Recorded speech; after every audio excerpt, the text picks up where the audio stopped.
greetings to one and all. Today I'm here to discuss a topic on HACCP. HACCP stands for Hazard Analysis and Critical Control Point.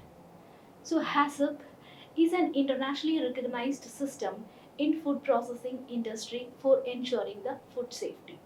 The most basic principle of HACCP is prevention of risk. So coming to the history of HACCP, let's see how HACCP got introduced into the food industry. So HACCP was introduced in 1960s when NASA was into their space expedition. So at that time, Pillsbury Company was supplying food to this NASA astronauts, space astronauts. So and this Pillsbury Company, they were aware that the food supplied to the astronaut should be of very safe, and they, in collaboration with NASA, introduced HACCP system into the food industry. And HACCP system was endorsed by many food authorities and international organizations like FSSAI, then Codex Alimentarius system, etc. Let's see in detail what is a HACCP system. So, what is HACCP? HACCP consists of two components, that is hazard analysis and critical control point. And this HACCP system is very important in food safety management system. HACCP system identifies, evaluates and controls the hazards which are significant for the food industry. And any food industry or food company can apply the HACCP system into their food system throughout the food chain from the primary production to the final consumption stage. And HACCP is formed of 7 principles. The 7 principles of HACCP are: first one is to conduct a hazard analysis. Second one is to determine the critical control point, that is CCPs. Third one is to establish critical limits. And fourth one to establish monitoring procedures. Fifth is to establish corrective actions, and sixth one to establish verification procedures. And the last principle is to establish a record keeping and documentation procedures. Let's discuss each principle one by one. First one is to conduct a hazard analysis. So in these procedures, it identifies various hazards in each processing steps. It not only identifies the hazards, it also identifies the steps causing hazards. And also we can decide, in the steps we can decide which hazards are significant and which are not significant. And also we can determine some measures necessary for controlling this hazard. So in this step, we can identify the hazard. I'm talking about hazard many times. So let's discuss what is hazard. What do you mean by hazard? Hazard, it is an agent that cause illness or injury in the presence of food. And hazard can be of 3 types, that is biological, chemical or physical. So biological are pathogens that cause diseases.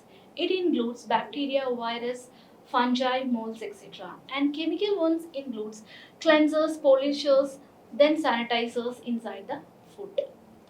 And physical hazards are the solid substances present in the food which causes any illness.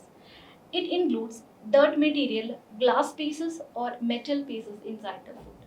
So these are the 3 types of hazard in the food. So moving to the next principle is critical control point. So what are critical control point? So these are the points or process at which a control is applied to prevent, eliminate or reduce the hazard to an acceptable level. For example, in the case of fish, immediately after catching the fish, we have to down the temperature of the fish to 0 to 4 degrees Celsius. So this is a procedure, or this is the point at which a control measure is applied. Okay, so this is critical control point. Coming to the critical limit. third principle is to establish critical limits.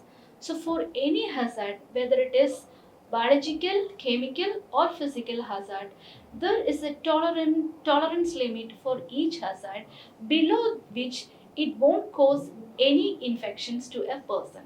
So, we should identify the critical limits for each hazard.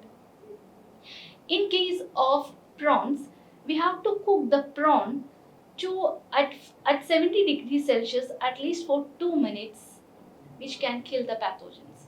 So the 70 degrees Celsius at 70 degrees Celsius for 2 minutes becomes the critical limits for prawns to kill the pathogens. So we have to set a critical limit for each hazard. For example, we can take cooking temperature, storing temperature, food temperature as a critical limit. Next principle is monitoring system. There should be a well monitoring system so that we can control the critical limits. And the next principle is corrective action. So we have to decide what to do when the critical limit gets deviated. Okay, what the measures we have to take when there is a deviation from the critical limits. So next principle is a verification. We have to prove that the HACCP plan is working. So these are the principles, and the last seventh principle is documentation. So in documentation, we have to keep record on all of these items. That is, we have to keep a record on the temperature. Then we should prepare a cleaning schedule. Then pest control records, if any, and equipment maintenance records. Then training records, delivery checks, and also non-conformance reports. So these are the 7 principles of HACCP to be followed in a processing industry. Next, we should have a process flow chart for the quality assurance program based on HACCP systems. And this flowchart system should contain all the steps in a production process with sufficient details. From starting to the end, it should be recorded in a flowchart, process flowchart.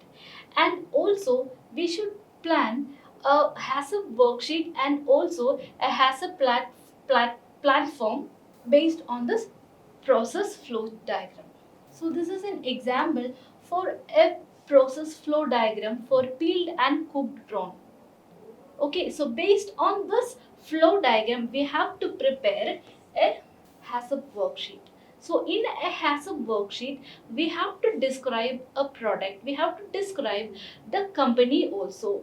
The company producing the product, which product they are producing, the address of the company, and the commodity flow diagram also should be attached with an HACCP worksheet.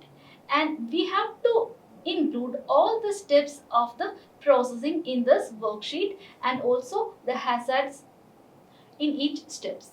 Okay, so this is it. HACCP worksheets to be followed in an processing company. So with this, I am ending up my discussion on the HACCP. Thank you all.